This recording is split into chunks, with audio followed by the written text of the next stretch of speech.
Yogini. This is Yogini Vrishanina. She's a buffalo-headed goddess carved in stone and she's over 1,000 years old.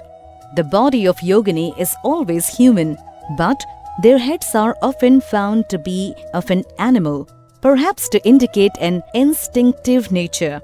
Since human heads are more prone to over-intellectualize, Yogini's faces tend to take on animals' forms in order to encourage a more instinctive nature. The serene expression on her buffalo face suggests she is absorbed in meditation.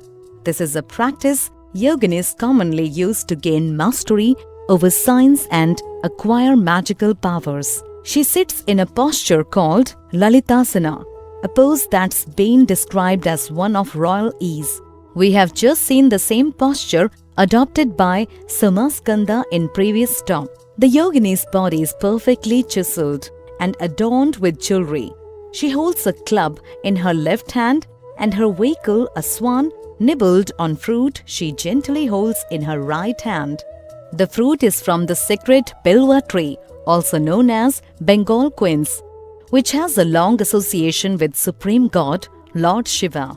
The feminine cult of Yogini worship goes as far back as the 6th century.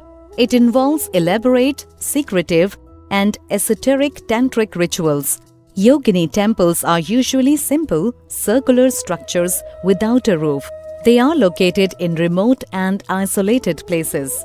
This buffalo-headed goddess, known as Yogini Vrishanina, was stolen many years ago and ended up in the hands of a private art collector in France. To hear the story of how this stone sculpture was eventually repatriated, press 151. Layer 151.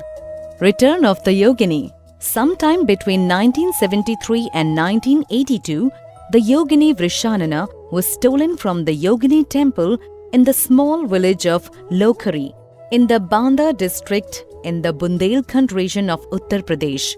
It was legally removed from India and resurfaced in France in the private collection of Robert Scrempf.